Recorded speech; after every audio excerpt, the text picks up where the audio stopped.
It can be easy to spend a year focused just on the big names in Hollywood, the division in Washington, D.C., or the negativity that can play out on social media.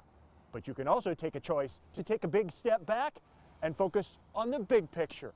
That here, right where we live, we're surrounded by good neighbors doing great things. This is a state filled with people focused on generosity, and there's no better time to see it play out than right now. I'm Eric Hansen. This is Iowa.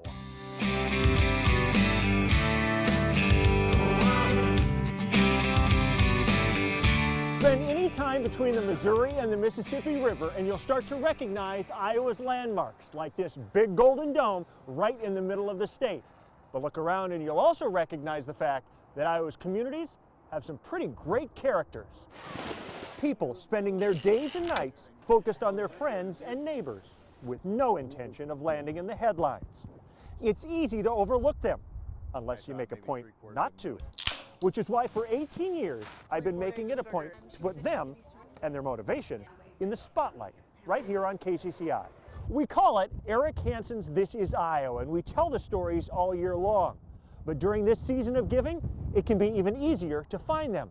What can be tough is convincing them to actually show their face. You know that look? Seriously? The one that screams, Oh, I can't believe this. complete shock? Are you serious? I'm serious. Dude, seriously. I'm serious. Serious. You're fucking serious right now. You're serious. I'm serious. 10 days before Santa flies, he was at work, I'm a secret Santa. Uh-huh. I want to give you that. converting skeptics. Are you serious? No, I'm serious. I'm doing this today for a lot of people. Handing out a card with a Christmas greeting on one side, Look on the other side of it. May God, oh. Merry Christmas. Thank you, God bless you. Merry Christmas. and $100 cash on the other. Why would a stranger walk up and hand me $100? Oh, there were questions. What's the catch? What's that? I mean, what I have to give you for it? You don't have to give me anything. Oh. Are they for real? They're for real. But others teetered on tears. Wow, you couldn't have picked a better person. Well, I can show you a picture of my tree that I just took yesterday, and it has not one present under it, and my 15-year-old son is like wondering what we're gonna do for Christmas. From a young couple thrift store shopping with their baby Oh, thank you so much. to a college student stuck at the bus station. Are you serious? Because I'm low on money and I need to buy presents, and this would really help me. I can have this. You can have it, and it's real. $100 can drop a stranger's jaw. Man! Merry Christmas to you. Oh, Lord, mother. Thank you. Are you sure this is for real? I'm sure it's real. It's real. Okay. But if you could see the face under that red hat, you'd know he landed today's biggest gift. I'm doing Secret Santa. Another hug, man. That's amazing, dude. You seriously helped me out so much right now. Unexpected Are you sure? I'm sure. joy. That's what Christmas is all about. It's been 8 years since we first followed that Secret Santa around town, but this Christmas, How are you doing today, sir? Good, how you doing? Pretty good. he was still at it, Merry Christmas from Secret Santa. Yeah, surprising strangers. Oh, thank you. you're welcome. Thank you very much. Catching them when they're not expecting this. That's the coolest part about it. Over the last decade, this guy figures he's handed out $10,000 to folks like this one, who says he's going to use it to buy his grandson a gift. But his dad committed suicide when he was 18. Oh, really? Yeah. Well, I hope you can buy him a nice gift with that. Oh, yeah. So, He'll love it. Generosity's at the core of what he does. I think I get more out of it than the people actually receiving the gift. But this first addition to our profile of generous Iowans isn't the only one that reminds us a lot of Santa. Dust Main Street with flurries and everyone starts thinking Christmas. Errands that need running and gifts that need buying. I've learned over the years to get ahead. From storefronts like one on Pocahontas' main drag. Behind all that dust, Well, don't talk about that. you'll find a white-bearded toy maker busy, grinding out wooden gifts that'll land under a tree. You're not the first one to give him a second look. I know the look, especially if I got red on. There comes the magic part. Leonard Olson gets the same question every December. I know Santa Claus personally, of course, but I'm not Santa Claus. I'm just one of his helpers. But look at what he does, and you'll wonder if he's lying. In a world of Star Wars figures and dime store trinkets, he's gone retro, carving wooden tubes. This is special kaleidoscope maker's tape. Dropping in triangled mirrors in a marble, creating kaleidoscopes. There's something relaxing about them, mesmerizing. I don't know how to describe it, but they're obviously beautiful. Toys that'll make anyone stare. It's magic. I mean, that's what they think it is. It's actually math and science. But even more magical, a town of 1,700 actually has a kaleidoscope factory. Sure, he's cornered the market on grain-based toys. I have the best corn kaleidoscopes in the known universe. If you want to be the bestest, you just got to be the onlyest. But even Leonard knows shopping local has its limits. You only need about 1 or 2 kaleidoscopes, you're done. No, my market is the rest of the world. It turns out Grandma's 1,000 miles away, like shopping in Pocahontas. Yesterday I shipped one to Madison Avenue in New York City, shipped one to Phoenix. And plenty have made this main street a vacation destination. My record is 4 different countries at one time in this shop. But it's not just kaleidoscopes drawing him to town. You smell the wood dust. It's all part of the whole ambiance here. These colors are carefully chosen. Does it remind you of Santa Claus's workshop? That's intentional. It's the experience and the guy I look funny, I act funny, I wave my arms, I tell stories. who decided 15 years ago computer programming wasn't his dream. I had my first heart attack at 44. What I am doing is leaving myself behind.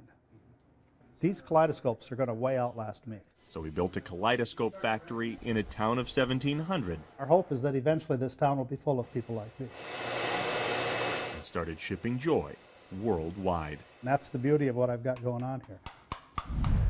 That beauty hasn't stopped over the last 3 years. I've been making kaleidoscopes, can't get a real job. But this Christmas, Leonard made his kaleidoscopes while hooked up to oxygen. Just like climbing a mountain. When it gets hard, you just stop and you rest.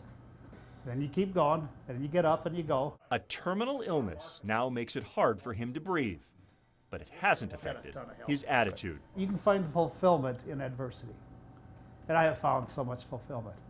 I still do the things I can do. Including spreading Santa-like joy, whatever his doctors say. It doesn't matter who you are or how sick you are. That has nothing to do with it.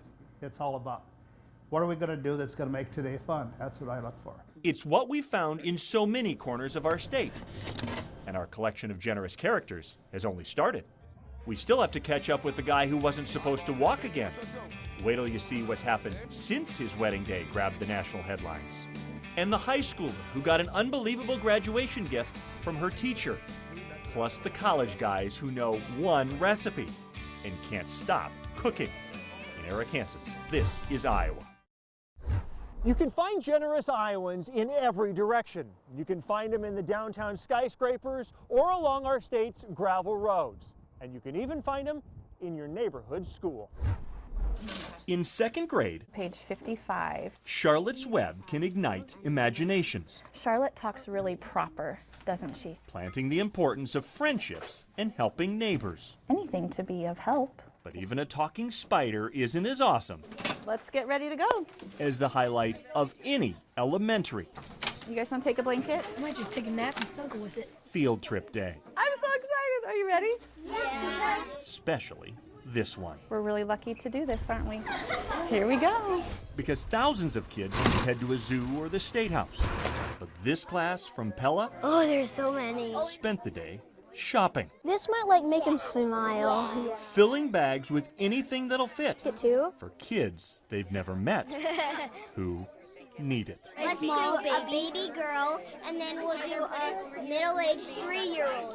Yeah, I'm thinking maybe an orphan, at an orphanage. For 18 years, Care Bags for Kids has been giving toys and toiletries Here's toothpaste. to kids who land in foster care or any situation where a teddy bear and a blanket Oh, there's so many. can soak up a few tears. Bags packed in Newton for kids, by kids. Just the fact that they're going out and they have that servant-mindedness, I think is really powerful in a community. That elementary teacher knows, I started because I love kids and I wanted to do something to help. because this project was actually her idea when she was in elementary. It's just a small thing, but I think it's made people really happy. Once President Bush called her out, Young lady, where are you? Stand up. during a speech at the fairgrounds. Annie is a soldier in the Army of Compassion. Donations rolled in, and bags spread worldwide. I just think back to when I was 11 and my small, simple idea, and this is just bigger and better than we ever dreamed it would be. In the 18 years since that teacher was an elementary student, care bags have been given out to 25,000 kids dealing with loss. I don't really like to imagine it because, like, I have a really good life. But just as important as the gift You're helping kids. are the lessons learned They can feel like they've made a difference in our world. in the joy of giving. The reason why I took so long on these 2 bags is I wanted them to be happy, and I wanted it to be full of joy and care. Just a few months ago, The building that we were originally in was sold, and so we were able to have a new space donated to us by the same wonderful people. some of the donors who've been with Annie since the beginning. Soon, she'll be ready to help more kids. Any connections that we can make like that still are great. We have the capacity to do more. While teaching her students, you're never too young to be generous. And I think that's what I'm hoping they're taking away from that. Whether it's giving away a bag or a car. High school students stay busy. There's homework and school activities, but about the time most soccer players head home for dinner, Agnieszka Comandas headed for the drive-thru. So I meet people every day, and I'm always smiling, so. Her smile is contagious. Her job is a necessity. Sometimes you have to do what you have to do. When Agnieszka's parents died in a civil war in the Congo, she grew up quickly, landing at Roosevelt and discovering a mile's walk to the Golden Arches every night would make ends meet. Like doing school, I used to get off like 10:30, then I have to get home. Often taking an Uber, which gobbled up her drive-through paycheck. But her teachers will tell you She's a hard worker. She's always got a positive attitude. the smile never disappeared. But around graduation, it grew. Yes. And her soccer coach popped the question. I just let her know, I know you're struggling to get to work. Would you like to have a car? That was excited. Brandon Hope's dad had just died. The teacher's garage didn't have room for a 15-year-old GMC Envoy with so many miles, it literally could have passed the moon. Only the front windows go down, and there's no air. Agnieszka didn't care. I can't believe I have a car. But she also didn't know how to break it to her teacher. I don't know how to drive. June, July, and August, teachers usually unplug. At the stop sign, we'll take a right turn. Mr. Hope spent his summer in his dad's passenger seat. Actually, you can't change lanes through an intersection. Teaching, passing, parking, and car maintenance. And yes, he admits those first lessons Just like, oh my God, I feel like I'm going to die. were rough.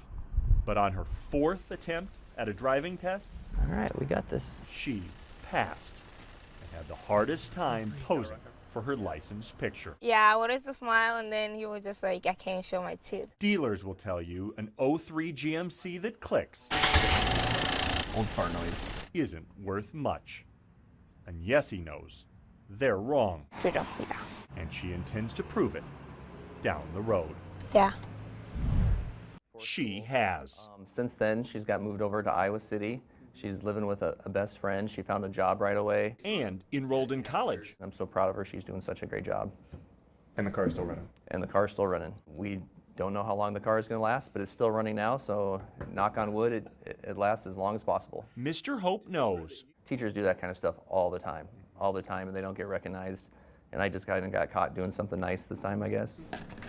And we have more people to catch. But to do so, we have to hit the road and get to Story, Tama, Webster, Clark, and Calhoun counties. And our next stop, Bondurant. Where Chris Norton and his bride captured America's attention this spring and just dropped a huge surprise before Christmas.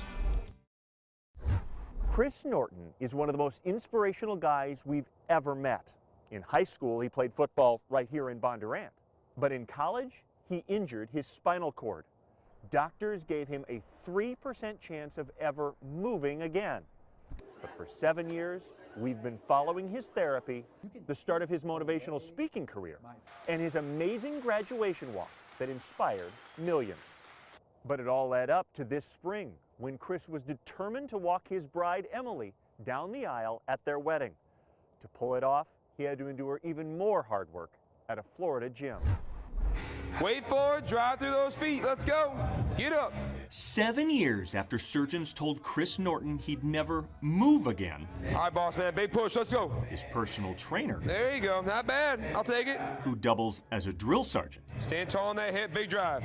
Land that foot, push through, let's go. Less back lean. makes Chris cringe for 3 hours Stand tall on that hip, get tall on that right hip. every day. You don't need those hands, man, let's go. Use your butt. Stand tall, drive through, let's go. I want it to be demanding, I want it to be hard, I want it to be uncomfortable. Which is obvious, seeing his legs tremble Woo! You still got it. 5 yards away from his wheelchair. He's been working this hard for 7 years, but just 4 months before his wedding to Emily, they began fostering 5 kids. So yes, those things, some people could look at that and be like, that would be way too much. I would never be able to do that. For me, it's just nothing. It's just, you do what it takes. Even though, for Chris, it's just hard to clear the table. But he also travels the country as a motivational speaker. I'd like to challenge each of you here to stand up to the obstacles and challenges that you're facing. The 26-year-old shares his story on social media, in an upcoming documentary, and to raise nearly $1 million for hospitals. But his biggest opportunity to share his message was his wedding to Emily. 225 people can say they were there on that Florida golf course when Chris Norton married Emily Summers. Chris, will you have this woman to be your wife? Soaking in every moment that happens at every wedding. I, Emily, take you, Chris. I, Emily, take you, Chris. For my lawful husband. But this bride and this groom wanted the world here too. If you want to stand.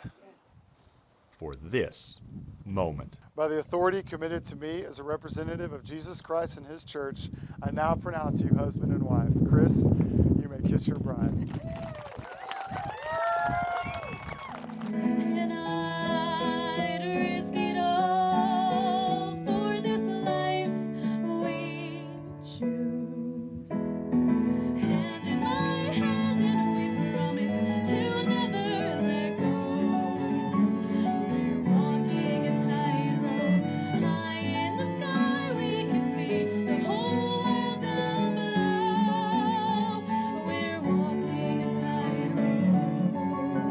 I feel like I'm living out my purpose and significance of my life. What I went through with my spinal cord injury was, at the time, devastating. I just thought, what's gonna happen? Why is this happening? And I think this is why. I'm glad it happened. Hey, married life is great. We've really been enjoying it. Especially looking back at that day. I could have kept walking for 3 more yards. And the visibility it attracted. Chris and Emily planted inspiration on national news, in national magazines, and all over social media. That's what we're all about. It's not about us, but it's just about the aspect of what it can create. And they're not done. Next summer, their book, The 7 Longest Yards, comes out, followed closely by that documentary. They're also setting up a camp for wheelchair-bound kids. But the biggest change is a gift they just handed to Whitley, a 19-year-old they fostered a few years ago. We're going to adopt you. We already have court scheduled. We got it all planned. The newlyweds are now legally parents to a teenager who bounced between 19 foster homes until Chris and Emily said enough and made her theirs. I love you, baby. The Norton story keeps changing by the month, but for now, we'll leave it there. Because we still have to get to the huge gift nobody could believe. After all, it came from a man living in a homeless shelter. And the childlike joy of our favorite 100-year-old, who we just found out also has a gift coming her way soon. This will do the job, Beach. And stand back. College guys are using drills in the kitchen. And they're feeding their biggest crowds ever. In Arkansas, this is Iowa.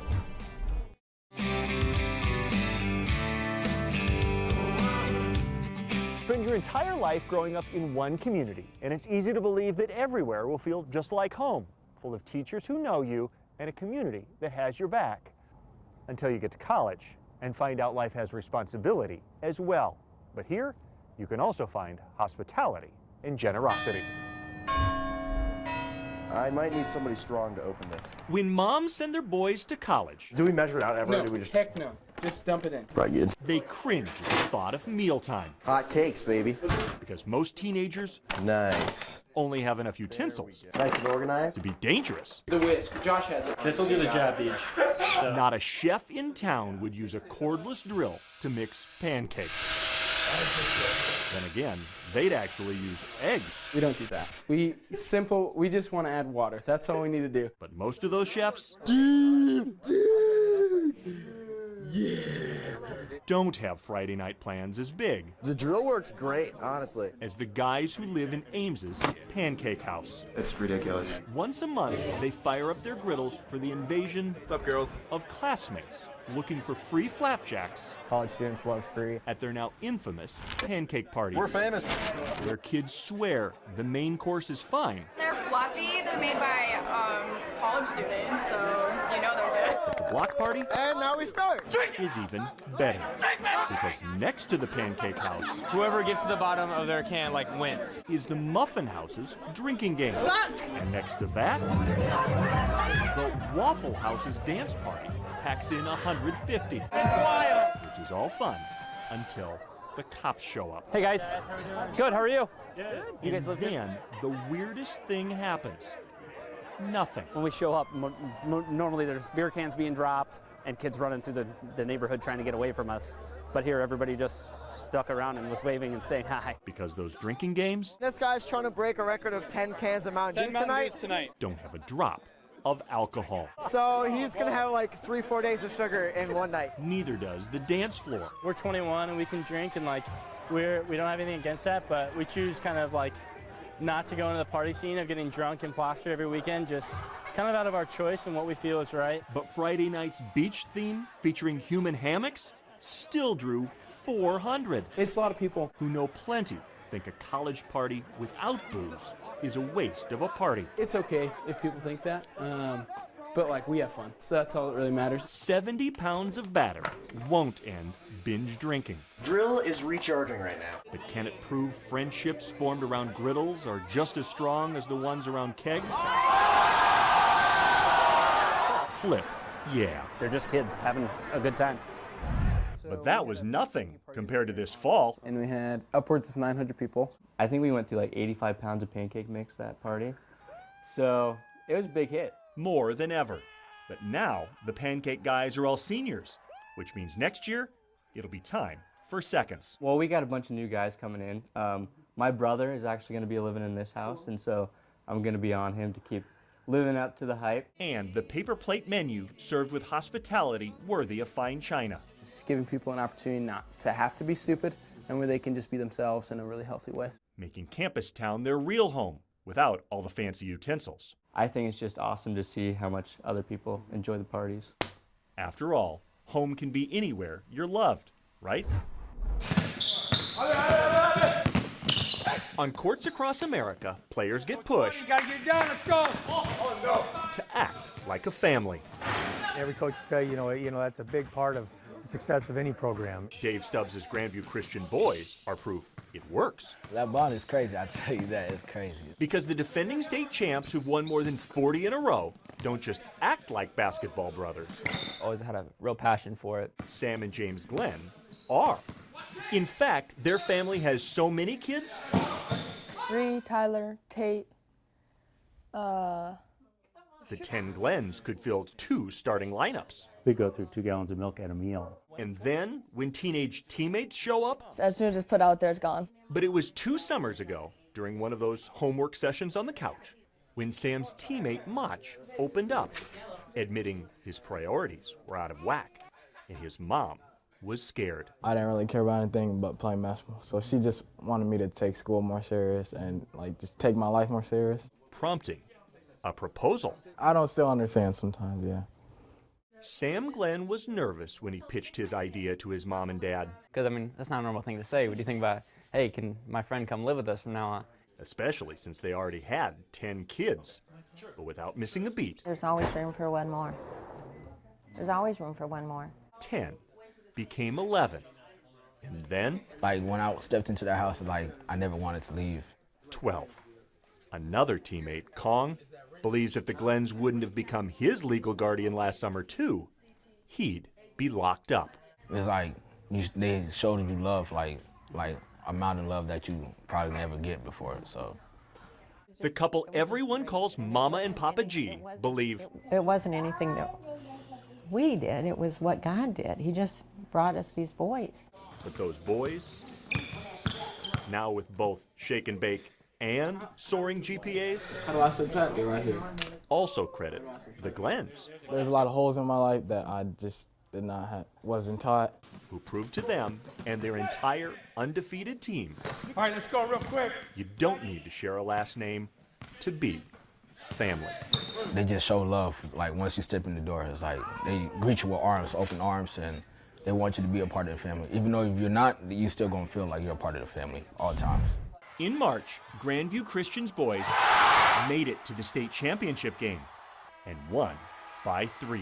Once the buzzer rang, I was just looking for my brothers to go hug them. Everyone I cared about was there. Because at that moment, it was like, oh, we just won the state championship. For the second straight year, only this time, they were family. To win it and be on the court with them, it's the best feeling. It's really the best feeling you can have. To be around all my brothers. And then it sank in for Kong. I was not supposed to be there in the first place. Until the Glens opened their door. But this year didn't just bring another trophy.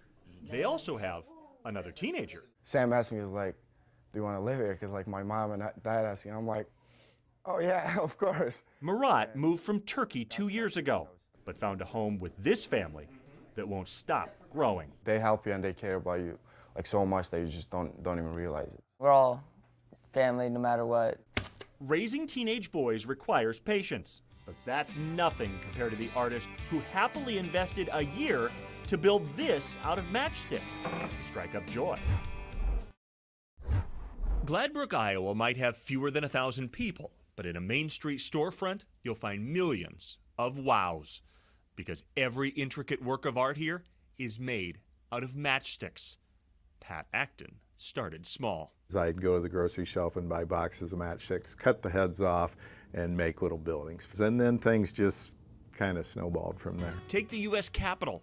It took him 2,000 hours. It would be the equivalent of a full-time job for 1 year. His museum, Matchstick Marvels, has become an only in Iowa tourist destination, featuring Pat's work created tediously. Mostly just one stick at a time. Becoming jaw-dropping artwork. This one is big. A 22-foot-long flying locomotive that barely squeezes under the 9-foot-tall ceiling here. It's so big, you can step inside the cab, pull levers. This would be the throttle on an old locomotive, the brakes. And ring the bell. Except for that clang, it's all made of matchsticks. Every gear and detail glued by Pat's hands. That's a lot of little school bottles of glue, too. About 30 gallons, but it's even more time and tiny twigs he now special orders without the sulfur tips to save time.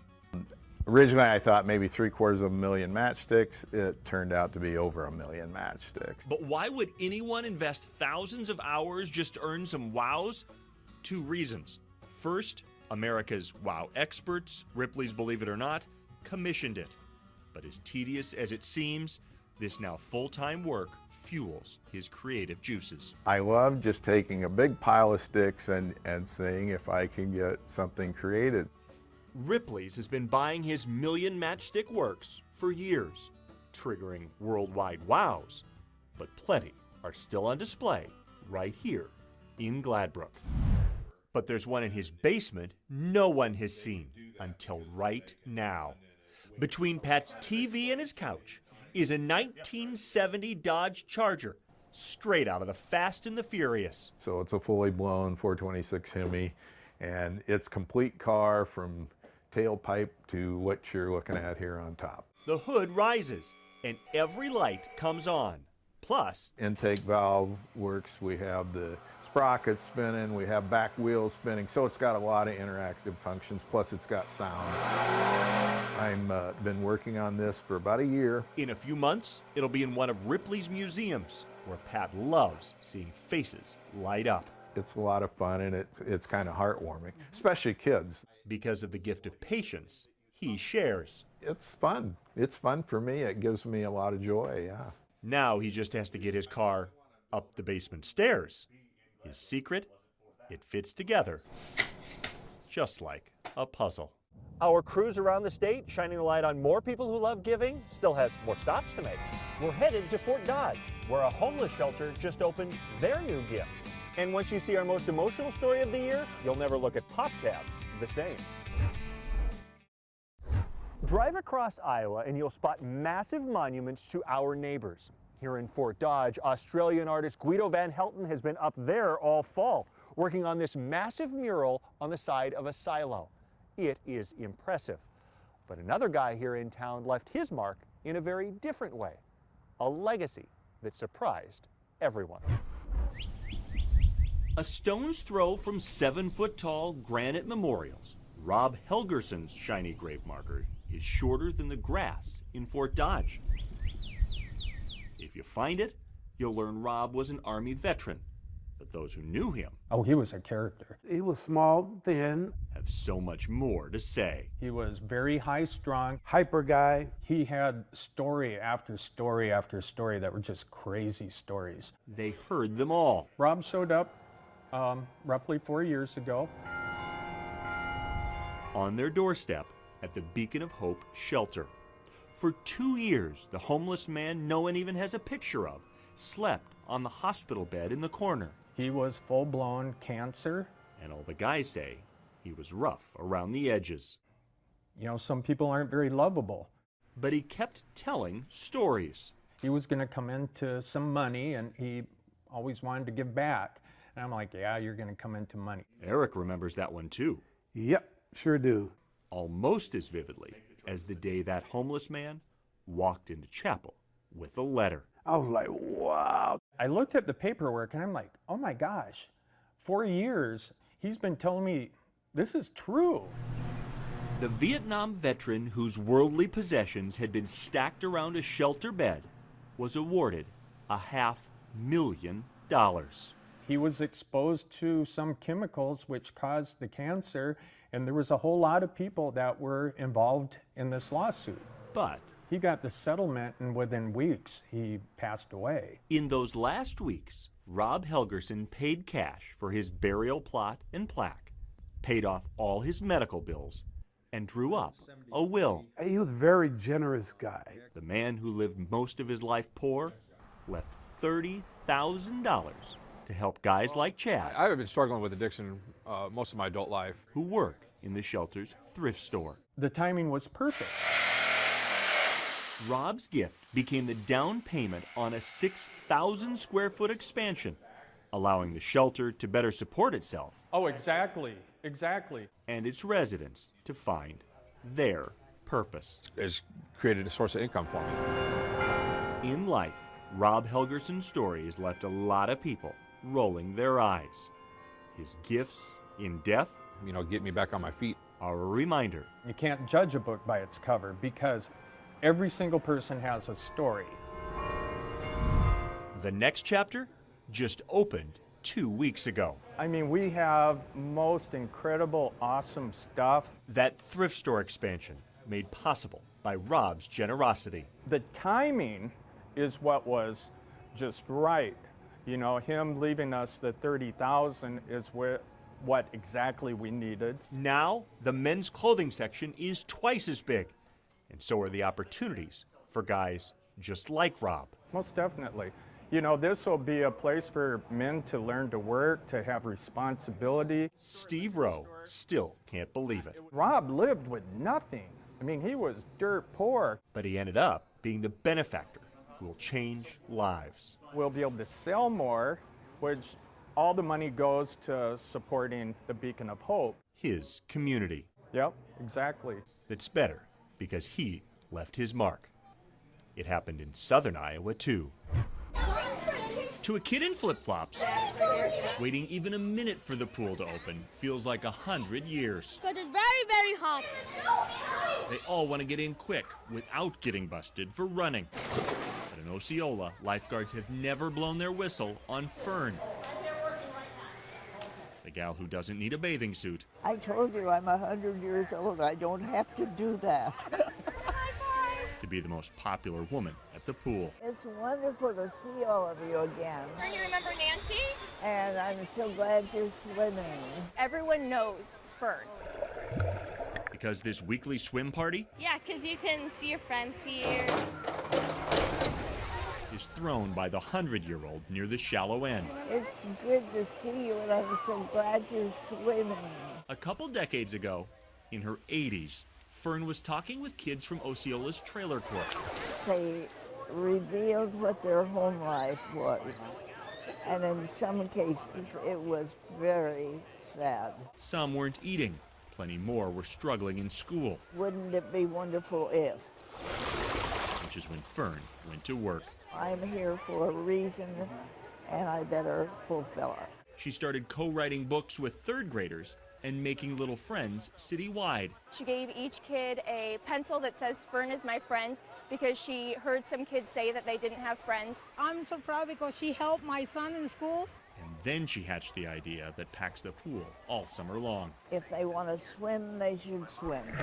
Regardless of how much their parents make. Very early on, these little kids find out whether they're in the haves or the have-nots. Every Monday on Fern Underwood Free Swim Night, Osceola's kids are all in the haves. What are you doing? Do you remember me? Well, remember you. Good heavens, how could I forget? Because they all have a friend It's so good to see all of you. who made this possible. Thanks for the free pool. She's super cool and super nice. Oh, well, I'd be lying if I didn't say I didn't tear up. The magic here isn't in the water. Does it make you feel young to be around the kids? It's the 100-year-old sitting a few feet from the water, listening. The lady I was just talking to with two little kids makes $7 an hour. Why are we doing this? Doing this so every kid can be a kid. We don't do enough.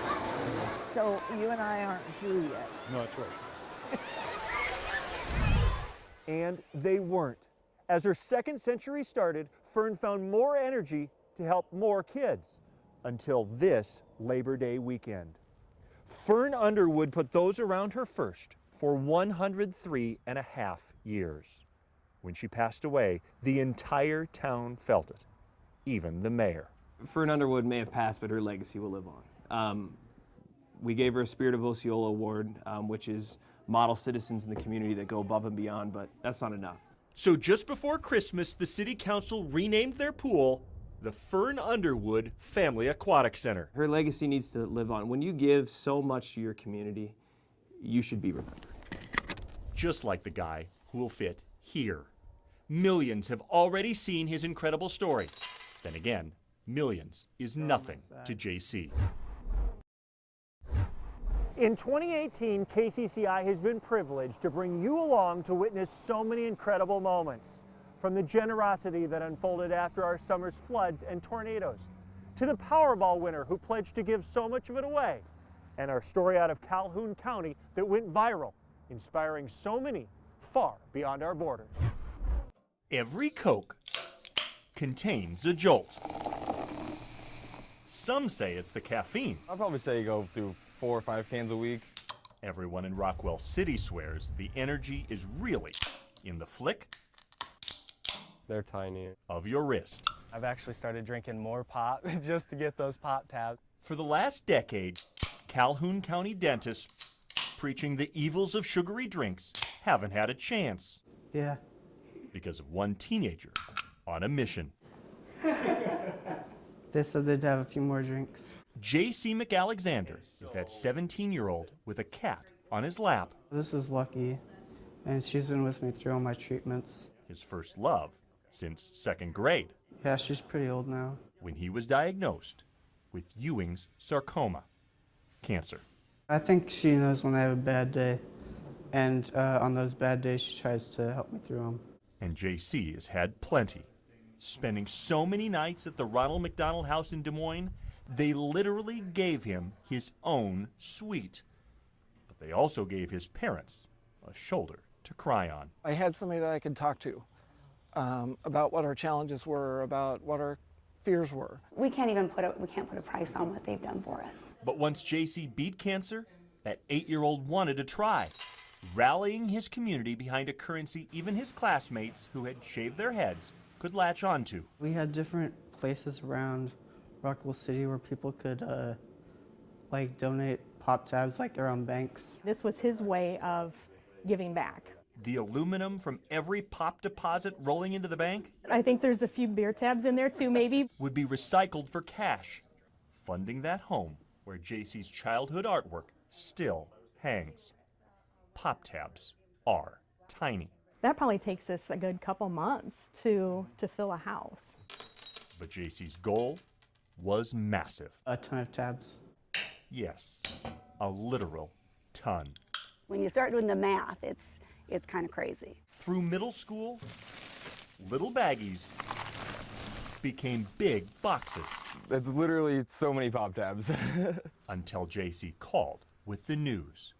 It took him 9 years, but he was sure he had his ton. Yeah, because the garage has been filling up. And he wanted to say thanks from his bed in hospice. It just helps you know that people are on my side, and it helps to keep me going. 17 hours after he talked with us, this 17-year-old died.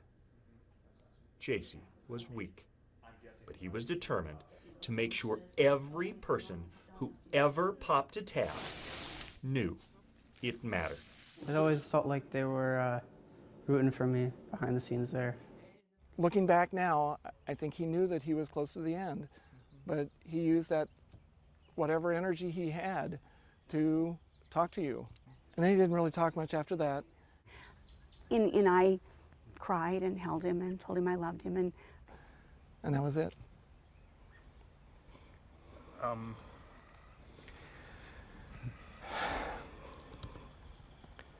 Until just 2 days later, when Lucky died of cancer, too. Yeah. And we've been saying goodbye for 7 or 8 weeks now, and it's hard. A month before he died, the high school junior finished his Eagle Scout project on Main Street. But he didn't get the time to cash in on the aluminum stockpile from his garage. For us, it's just carrying on a friend's legacy. So those same buddies who'd shaved their heads as second graders What he wanted is finally getting done. It's a great thing. lugged boxes so heavy they split. Bottom broke on me. JC would be getting after me right now about this. Making sure every last tab counted. If somebody took the time to pull one of these off, we want to make sure that they get here. The recycling center's scales show JC's jackpot weighed 3,520 pounds. Okay. Almost doubling his ton. I've just never seen this many pop tabs at one time. Is this the end? But ask JC's parents, Last one, guys. and they'll tell you 4.5 million tabs illustrates the potential.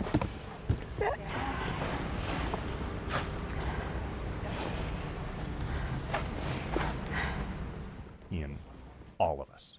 If a 17-year-old kid could do this, then everyone can do something for someone. Millions have now met JC through our story.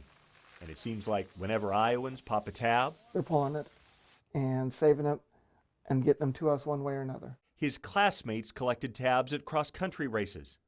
Other schools remembered him as well. They didn't do it just to get a headline for themselves, those kids. They did it because they learned about him and knew that he was the kind of person that they wanted to do it for. So JC's family just set a new goal. 5 tons of tabs by his September birthday. They believe it'll happen because JC is still making a difference. Your fingerprints are all over everybody else's hearts that you meet. And somehow, even without meeting them, JC's touching their hearts. And in death, he has brought so many good people into our lives. And that's a gift to me, because he can't give me a hug or a kiss anymore, and he can't give me those physical gifts. But he's brought a lot of really good people into my life. JC is just one reminder we live in a state filled with generous people. Individually, they all use their talents to make their corner of the state better. Put them together into one big picture, and you'll start to see the massive impact we can all have. This truly is Iowa.